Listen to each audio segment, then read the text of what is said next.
하나님의 말씀 봅니다. 여호수아 3장 1절에서 5절 말씀을 교독하겠습니다. 구약성경 322쪽 여호수아 3장 1절로 5절입니다. 3장 1절 또 여호수아가 아침에 일찍이 일어나서 그와 모든 이스라엘 자손들과 더불어 시딤에서 떠나 요단에 이르러 건너가기 전에 거기서 유숙하니라. 백성에게 명령하여 이르되 너희는 레위 사람 제사장들이 너희 하나님 여호와의 언약궤에 매는 것을 보거든 너희가 있는 곳을 떠나 그 뒤를 따르라.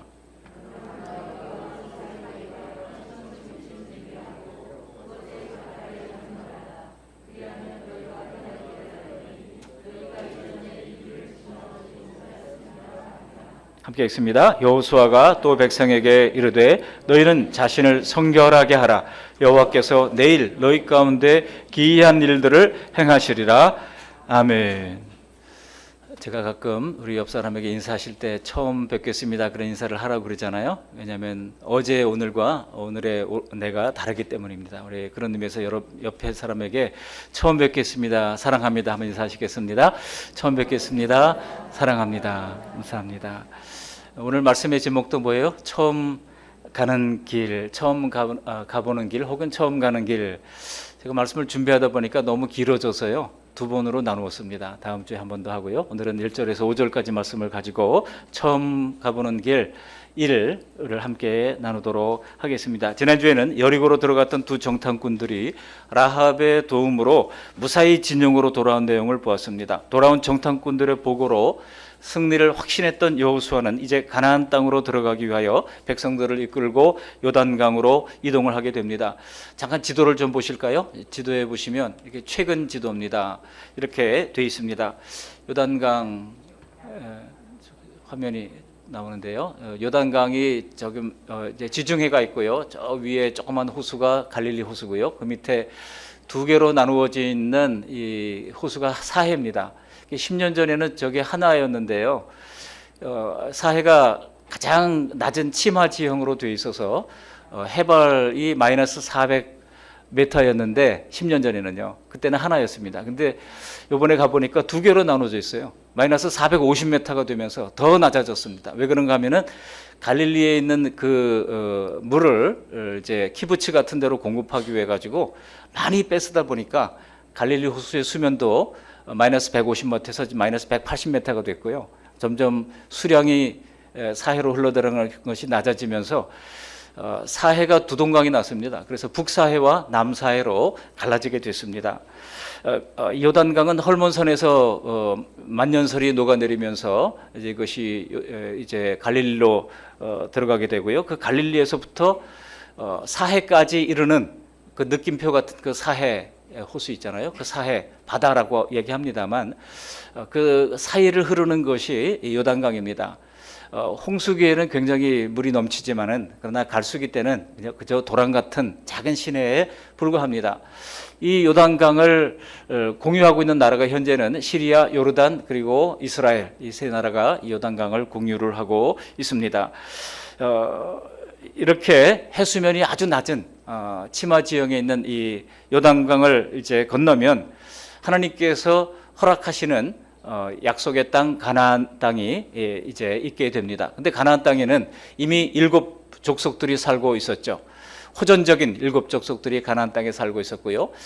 지금은 요르단이라고 하는 나라로 하나로 되어 있습니다만 요단강 동편에 우리가 성지순례를 가면 아침은 에돔에서 먹고 점심은 모압에서 먹고 저녁은 암몬에서 먹는다 그랬는데 과거에도 그랬다는 겁니다. 과거에는 제일 밑에 에돔이 있었고 중간에 모압이 있었고요. 그 다음에 암몬이 있는 그런 구조로 되어 있습니다. 가나안의 부족은 노아의 세 아들 중에 함의 아들인 가나안 이 후손이라고 할 수 있습니다. 그 7 족속이 사실은 따지고 보면 이스라엘 백성들의 먼 친척벌이라고 하는 것을 알 수 있습니다. 하나님이 이스라엘에게 안식을 주시기 위하여 지정하신 땅은 이처럼 서쪽 편 웨스트 뱅크라고 불리는 가나안 땅입니다. 원래 이스라엘이 1948년 독립할 때 텔아비브 하나만 이제 들어가서 살 수 있는 도시국가로 만들어져 있었습니다만, 다행인지 불행인지 아랍 세계가 전쟁을 걸어오면서 그때마다 이스라엘이 승리해서 오늘날 같은 이스라엘 이제 국토를 이루게 됐습니다. 근데 같은 이스라엘이라 할지라도 여권에는 분명히 이스라엘인이라고 하지만, 이게 유대인들 혹은 이 히브리 민족들만이 이스라엘 민족을 구성하고 있는 것은 아닙니다. 그 가운데 아랍 세계도 있습니다. 아랍 사람들인데도 불구하고 여권은 이스라엘인 거예요. 왜냐하면 그 땅을 차지하고 그 땅에 있던 아랍 족속들이 여전히 그대로 남아있기 때문입니다. 그래서 여전히 이스라엘은 항상 일촉즉발의 이제 사고가 날 만한 그런 그 위험 요소를 늘 안고 있습니다. 그래서 아랍 족속들이 살고 있는 마을이 자치를 하도록 허락해달라고 요청하는 바람에 곳곳에 이 자치주들이 있습니다. 아랍 자치 마을이 있고, 그곳에는 무슬림 모스크가 이제 하루에 5번씩 살라를 울리면서 기도를 요청하고, 그런 지역들이 이제 굉장히 많이 있죠. 그 대표적인 지역이 가자 지구이고요. 그 다음에 베들레헴이고요. 그리고 겟세마네도 지금 아랍인 위험 지역으로 지금 구분되어 있습니다. 뿐만 아니라 또 웨스트뱅크라고 불리는 서한 지역, 많은 지역을 차지하고 있는 서한이 그렇고요. 또 위쪽으로 레바논과 국경을 같이 하고 있는 골란 고원, 이런 지역도, 골란 고원은 이미 다 돌려줬습니다. 다시 돌려줬습니다만 항상 거기에 위험 요소가 있고 높은 장벽을 쌓아놓고 있는 가운데 있습니다. 이제 가나안 땅을 건너가기 위해서는요, 요단강을 건너면 됩니다. 요단강을 건너기 위해서는요, 이제 시딤 평야에서 계속해서 내려가야 됩니다. 계속해서 내리고 가다가 오늘날은 이제 국경을 지나서 이제 들어가게 되는데, 그 위에서 내려다보면 저 밑에 까마득하게 먼 밑에까지 내려가야 하는 것이죠. 왜냐하면 해발 800m의 높은 곳에서 마이너스 150m 요단강까지 내려가려고 그러면 굉장한 거의 900m, 1000m 가까이 내려가고 하는 겁니다. 버스가 내려가는데 구불구불하는 길을 계속해서 내려가야 되는 길입니다. 이런 지형을 우리가 머릿속에 좀 두면서 요단강을 도를 하기 위하여 이스라엘 백성들이 어떤 준비를 했는지 살펴보면서 은혜를 나누려고 합니다. 크게 3가지 대주로 정리할 수 있습니다. 그것은 바로 기다림, 그리고 따라감, 그리고 성결케함이라고 할 수 있습니다. 여호수아는 가나안 땅으로 들어가기 위하여 준비를 합니다. 아침에 일찍 준비를 했다고 합니다. 우리 1절 말씀 함께 읽어보시겠습니다. 1절. 또 여호수아가 아침에 일찍 일어나서 그와 모든 이스라엘 자손들과 더불어 떠나 요단에 이르러 건너가기 전에 거기서 유숙하니라. 어떻게 준비했습니까? 3가지 대주로 말씀드렸는데, 첫 번째는 기다림이에요. 이게 1절에는 아침에 일찍, 우리 화장실 그 리모델링 공사하는데 7시에 오셨더라고요. 아침에 7시에 새벽기도 마치고 나가려고 그러는데 7시부터 오셔서 막 깨기 시작하는데요, 정신이 없더라고요. 먼지를 막 그냥 사정없이 뭐 있던 거울도 다 두드려 깨고 막 다 깨는데, 막 아까운 생각도 들었지만 또 이제 나중에 깨끗하게 될 것을 기대하면서 참았는데요. 여러분, 어떤 일을 하기 위해서는요, 뭔가 열매를 거두는 사람들을 보면 부지런합니다. 일찍 일어나서 준비를 하면서 이렇게 하는 것을 봅니다. 그런데 2절을 보시면요, 2절을 보시면 사흘 후에라고 말씀하고 있습니다. 그러니까 사흘 동안 뭘 했다는 것일까요? 이 전쟁을 수행할 첫 번째 전략은요, 사흘 동안 아무것도 하지 아니하고 주님의 은혜를 기다리는 시간이었던 것입니다. 하나님만 신뢰하고 기다려야 하는 하나님의 시간이에요. 때로 우리에게도 하나님이 아무런 응답도 없고 아무런 계시도 없는 때가 있습니다. 여러분, 그때가 바로 나의 시간이 아니라 하나님의 시간인 것입니다.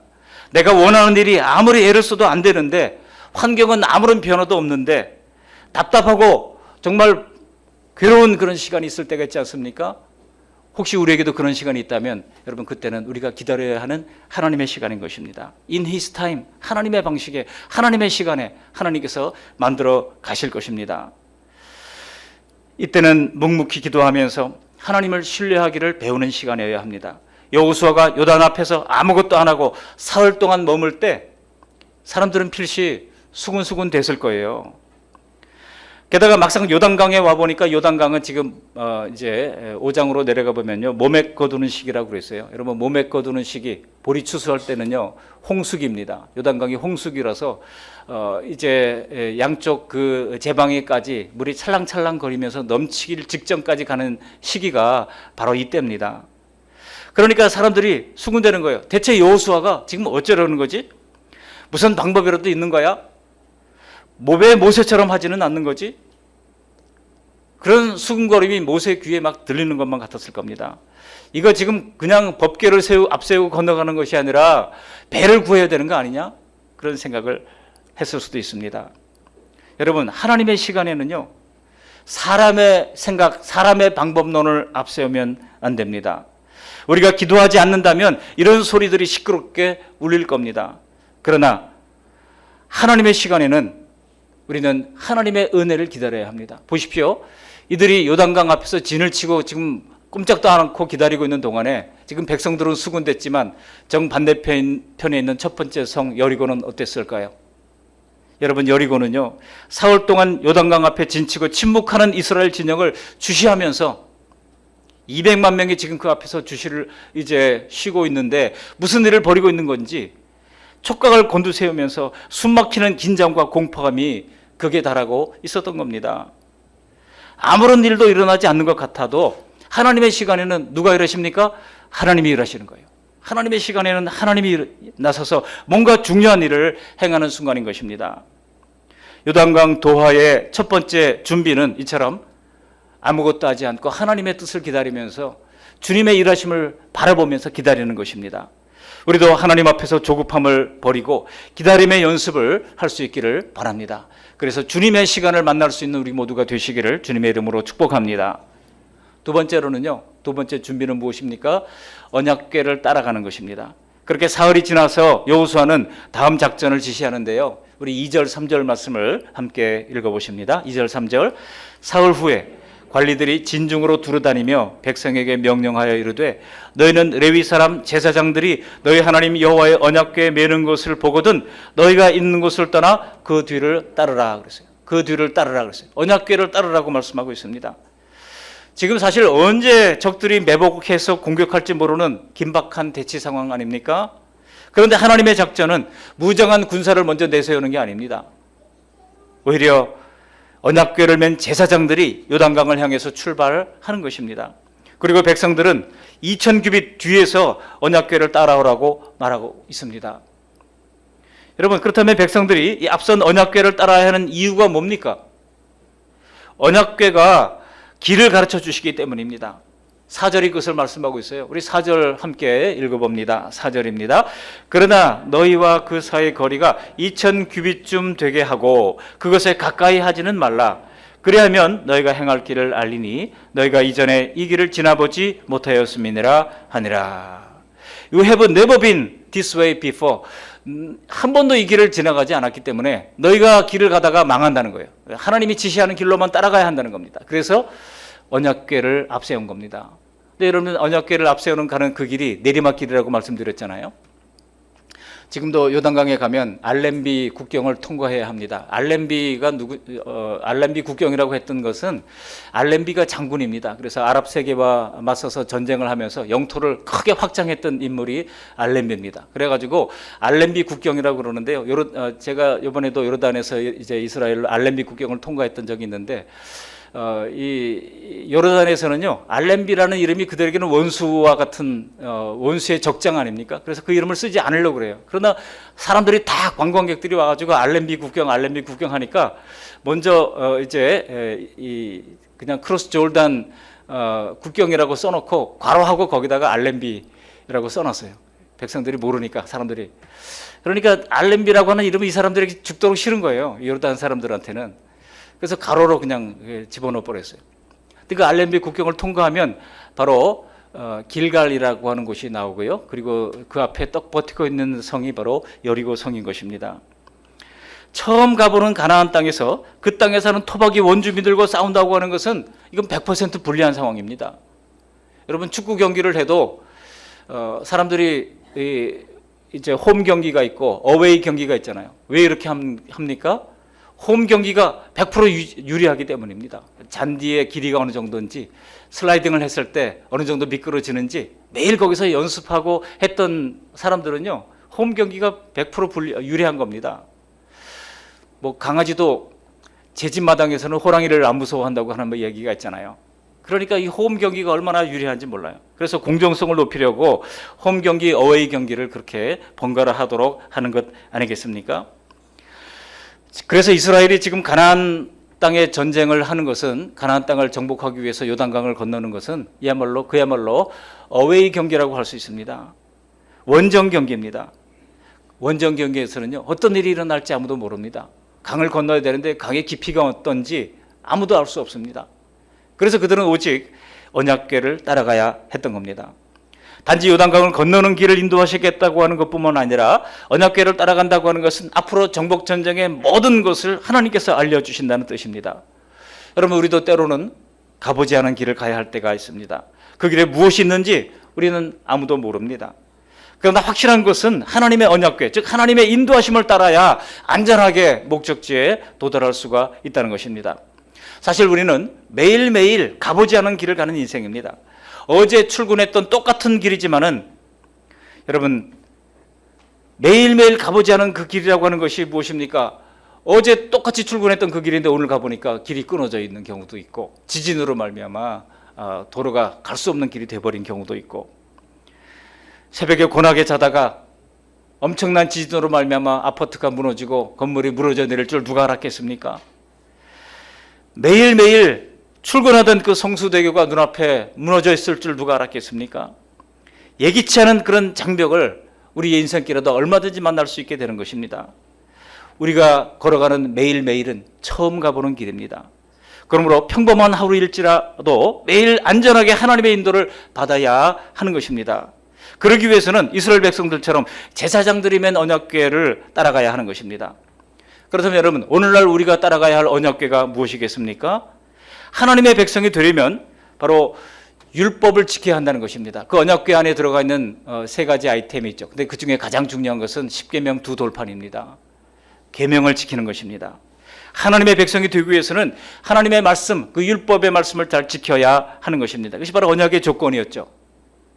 또한 그 돌판이 든 언약궤를 덮은 뚜껑이 뭐라고 말하고 있습니까? 그 뚜껑을 우리가 속죄소라고 부릅니다.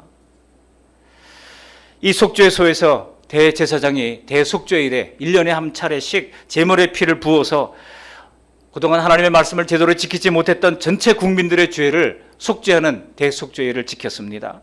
즉, 이 언약궤 위의 속죄소는 하나님의 공의와 하나님의 사랑, 즉 구원과 심판이 결합되어 있는 것이 바로 속죄소였던 것입니다.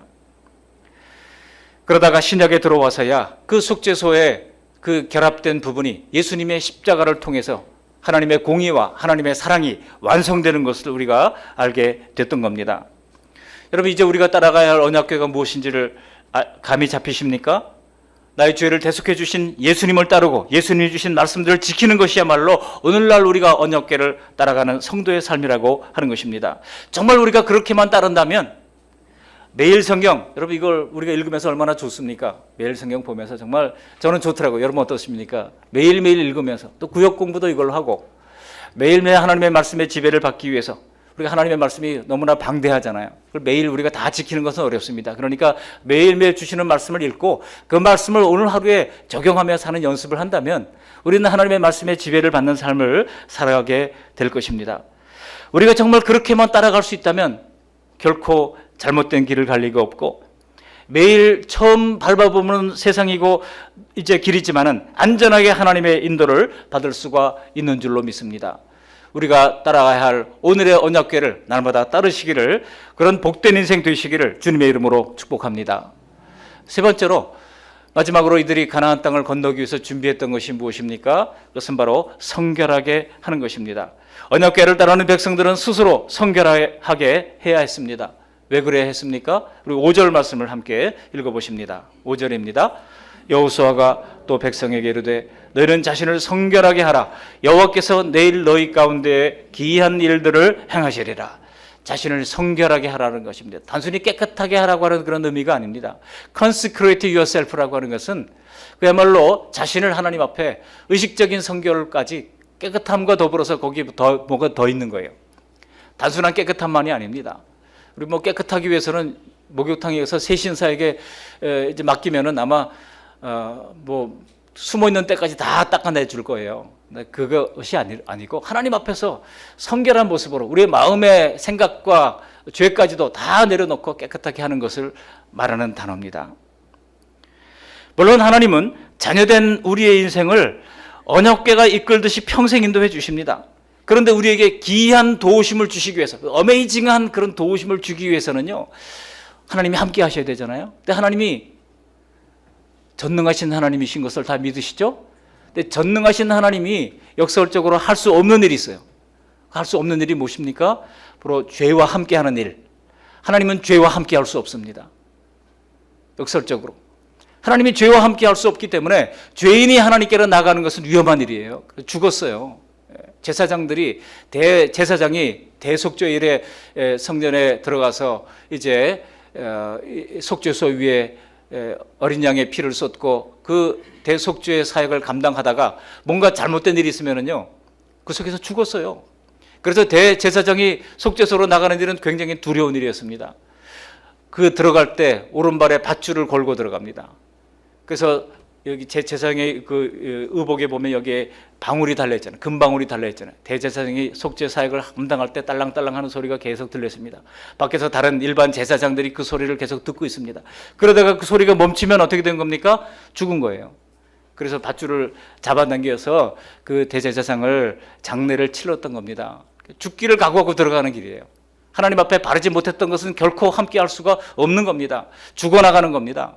그러니 그 어미하신 하나님이 나와 함께 하기 위해서는 어떻게 되겠습니까? 우리가 스스로 성결하게 해야 되는 것입니다. consecrate yourself라고 그랬어요. 스스로 하나님 앞에 성결해야 한다는 것입니다. 그래야 우리는 하나님의 기이한 도우심을 기대할 수가 있게 되는 것입니다. 우리의 성결은 우리 모든 죄가 예수 그리스도의 보배 피로 다 속죄하고 깨끗함을 받은 것으로서 이제 드러납니다. 이러한 예수님의 거룩하신 피가 나를 깨끗하게 하신 것을 확실히 믿는 것, 이것이 오늘날 우리가 스스로 성결하게 하는 것입니다. 진심으로 그것을 깨닫고 믿는 성도라고 하면 주님이 피 흘리셔야만 했던 내 죄를 혐오하고 늘 경계심을 가지면서 살아가는 것입니다. 그래서 죄악과 세속으로부터 구별되기 위한 싸움을 하게 되는 것입니다. 여기서 무너지고 무릎을 꿇게 된다면 가나안을 점령하기는커녕 우리가 먼저 내면에서부터 무너지고 만다는 것을 잊지 말아야 할 것입니다. 그런 우리가 선한 싸움을 싸우려 할 때 이길 수 있도록 성령께서 우리를 도와주십니다. 기도로 성령 충만을 구하면 지혜와 믿음뿐만 아니라 강한 의지도 허락해 주셔서 날마다의 선한 싸움에서 승리할 수 있도록 도와주시는 것입니다. 매일 우리가 이 거룩한 싸움을 싸울 때 하나님은 기이한 도우심으로 우리의 인생의 승리를 허락해 주시는 것입니다. 근데 궁금한 것은요, 이스라엘 백성들이 언약궤를 따라갈 때 2000규빗 거리를 두라고 말씀하고 있습니다. 2000규빗 거리를. 내리막길이잖아요. 아마 언약궤가 코앞에서 붙어서 갔다면 뒤에 있는 백성들은 언약궤가 어디로 가는지 잘 몰랐을 거예요. 근데 약 2000규빗이면 대략 한 900m 정도 됩니다. 내려가는 내리막길에 까마득하게 앞에 보이는 언약궤를 바라보면서 방향을 찾습니다. 여러분, 운동성이 생기기 위해서는 지향점이 분명해야 됩니다. 목표가 분명해야 운동성이 생기는 거예요. 목표가 불분명하면 그냥 우왕좌왕할 수밖에 없고, 교회도 마찬가지입니다. 목표가 불분명하면 우왕좌왕하다가 자기들끼리 싸우다가 나중에 힘을 다 소진하고 말아요. 그러나 목표가 분명하면 정말 하나님께서 원하시는 그 선교적 교회, 하나님께서 기뻐하시는 한 영혼 구원, 그것을 위해서 우리의 힘을 다 쏟게 되는 것입니다. 이스라엘 백성들은 이 900m 정도 거리를 보면서 육안으로 그 언약궤가 가는 방향을 늘 감지하면서 따라갔습니다. 백성들은 언약 언덕 위에서 요단강을 향해 내려가는 언약궤 모습을 보면서 날마다 하나님이 지시하는 방향을 감을 잡게 됐던 겁니다. 하나님이 지시하는 방향이 분명하지 않을 때는 절대로 성급히 앞서가면 안 됩니다. 매세 이 길이 맞는지, 이 선택이 옳은지 먼저 기도로 하나님의 의견을 묻고 결정해도 결코 늦지 않습니다. 또한 언약궤로부터 떨어진 이 2000규빗 거리는요, 제가 말씀을 묵상하면서 깨달은 것은 하나님께 대한 경외심의 거리라고 저는 명명을 했습니다. 하나님께 대한 경외심의 거리. 여러분, 하나님은 두려운 하나님입니다. 그죠? 죄가 있을 때 죽이기도 할 수 있는 분이세요. 우리의 죄가 날마다 우리가 죽지 않고 살아날 수 있었던 것은 예수님의 영원히 단번에 들이신 그런 속죄의 피가 우리 모든 인류에게 임했기 때문입니다. 그래서 우리가 살아난 거예요. 그러니 어찌 감사하지 않을 수 있습니까? 우리는 하나님을 섬기되 경외하며 섬겨야 합니다. 우리 옆 사람에게 한번 이야기해 보실까요? 경외하며 섬깁시다. 시작. 경외하며 섬깁시다. 경외하다라고 하는 말이 영어 성경에 보니까 fearing God이에요. 하나님을 두려워하는 것입니다. 하나님을 두려워하는 마음으로 섬기는 것입니다. 하나님은 어떤 방식으로든 인간에 의해서 하나님의 뜻이 조작되는 것을 하나님께서 차단하십니다. 예를 들어 성막을 만들 때도요, 모세에게 설계도를 주시잖아요. 그리고 아주 세세하게 하나님이 다 어떤 크기로, 어떤 재질로, 어떤 모양으로 만들지를 이제 정밀하게 계시해 주셨어요. 그리고 성령 충만한 부살렐과 오홀리압 같은 그런 장인들을 통하여 하나님의 성전의 모든 기물들을 만들게 하셨던 것입니다. 솔로몬이 성전을 건립할 때도 다윗에게 주셨던 그 성전 설계도를 따라서 기록을 이제 지으게 됐다고 말씀하고 있습니다. 여러분, 제사 방법도 얼마나 정확하게 하나님께서 규정해 주셨습니까? 다른 종교들은요, 보면은 자기들이 섬기는 신을 인간이 나름대로 존재감을 가지고 의미를 부여하는 것을 봅니다. 그래서 어떤 불상을 만들었는데 그 눈에 점을 찍는 의식을 행한다고 사람 다 불러 모아가지고 말이죠. 그래서 이제 대표 스님이 딱 점을 찍을 때 사람들이 박수를 치고 막 그러더라고요. 여러분, 그 눈동자가 처음부터 살아 있었습니까? 그냥 점을 찍는 것에 불과한 거 아니겠습니까? 붓에다가 페인트로 해가지고 눈을 딱 점을 찍습니다. 사람이 다 만드는 거 아니겠습니까? 그러나 창조주 하나님은 그렇게 인간의 생각대로 만들어지는 신이 아닙니다. 오직 하나님의 명령하신 말씀이 기록된 성경의 방식대로 섬겨야 하는 것입니다. 인간이 잔뜩 만들어 놓은 형식을 지키면서 그게 하나님을 잘 섬기는 거라고 고집스럽게 믿던 사람들이 있었어요. 그 사람들이 누굽니까? 예수님 당시의 바리새인들이었어요. 율법을 지키는 것은 너무나 당연한데 율법을 혹시라도 범할까 봐 그들이 이제 또 시행세칙을 만든 거예요. 그 시행세칙이 615개나 됩니다. 그리고 그것을 지키지 못하는 사람들을 정죄하기까지 했던 것입니다. 그러나 하나님의 계명을 지키며 우리가 느끼는 것은 인간의 본성과 하나님의 거룩함 사이의 간격은 하늘과 땅만큼 크다는 것입니다. 말씀을 지키지 않는 사람들은 그 큰 간격을 모르기 때문에 하나님께 대한 두려움이 없어요. 하나님을 쉽게 생각합니다. 죄 짓는 것을 아무렇지 않게 생각합니다. 하나님을 쉽게 생각하면 신앙에 있어서 자기 생각이 많아지게 됩니다. 교회에서도 자기 목소리가 커지게 되는 겁니다. 우리 모두는 높고 광대하신 절대주 하나님께 대하여 경외심의 거리를 가지고 날마다 따라가는 저와 여러분들이 되시기를 간절히 축원합니다. 말씀을 정리합니다. 우리는 매일 가보지 않은 길을 갑니다. 그러다 보니 우리 앞에는 여지없이 요단강 같은 방해물이 가로막을 때가 많습니다. 그동안 무수히 주님과 함께 수많은 요단강을 건너왔다 할지라도 새로운 요단강을 만날 때는 덜컥 겁부터 납니다. 이번에도 무사히 건널 수 있을까? 이번에도 주님이 도와주실까? 이번에도 우리가 투자한 것이 성공할까? 여러분, 마귀가 우리 안에 이런 두려움과 의심을 줄 때에 우리는 성급함으로 이를 그르치기보다는 주님의 시간에 머물러서 주님이 일하시도록 내어 맡기는 연습이 필요합니다. 기다림의 연습이 필요한 것입니다. 그리고 언약궤를 따라가는 연습이 필요합니다. 우리가 따라가야 할 언약궤는 예수 그리스도의 속죄와 지켜야 할 언약의 말씀에 대한 믿음으로 그 말씀대로 살고자 노력하는 것입니다. 해적들이 살던 나라예요. 복음이 들어가니까 사람들이 변화됐던 거 아닙니까? 그 변화된 사람들이 신사의 나라가 됐잖아요. 그게 신사의 나라가 거저된 게 아니에요. 전 세계를 이제 정복하려고 꿈꾸었던 그런 사람들이 말이죠. 나중에는 복음을 가지고 전 세계를 선교하는 그런 나라가 되지 않았습니까? 그게 그냥 된 게 아닙니다. 하나님의 말씀으로, 하나님의 말씀대로 살아가려고 몸부림치는 사람들이 모여가지고 한 나라의 운명이 바뀌게 됐던 역사를 우리는 영국의 역사를 통해서 볼 수 있습니다. 그리고 항상 하나님 앞에 자신을 성결하게 해야 합니다. 하나님이 함께 하시도록. 성결하지 않으면 하나님이 함께 할 수 없잖아요. 그러나 하나님이 함께 하시는 그 임마누엘이 있을 때 우리는 승리할 수 있습니다. 하나님은 거룩하신 하나님이십니다. 그리고 우리와 함께 하고 싶어 하십니다. 그래서 하나님은 내가 거룩하니 너희도 거룩하라고 요구하시는 것입니다.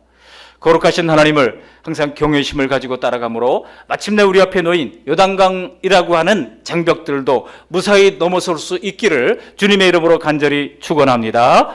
아멘. 은혜로우신 하나님 감사합니다. 날마다 귀한 주님의 말씀 들려주신 것을 감사합니다. 오늘 주시는 말씀을 내게 주신 말씀으로 알고 우리 앞에도 요단강이라고 하는 거대한 하나님의 장벽이 있습니다. 그러나 그 가운데 낙심하지 않게 하시고 먼저 주님의 시간을 기다리며 하나님 앞에 엎드릴 수 있도록 은혜를 베풀어 주시옵시고, 또한 이제 언약궤를 따라가는 마음으로 하나님의 말씀을 따르고 주님의 말씀에 따르고 우리 예수님의 말씀을 따라갈 수 있도록 은혜를 베풀어 주시고, 뿐만 아니라 우리와 함께 하시는 하나님 앞에 날마다 자신을 성결하게 함으로 말미암아 무사히 요단강이라고 하는 장벽을 넘어 하나님의 승리하는 삶을 살아갈 수 있도록 은혜 위에 은혜를 덧입혀 주시옵소서. 예수님의 이름으로 감사하며 기도합니다. 아멘.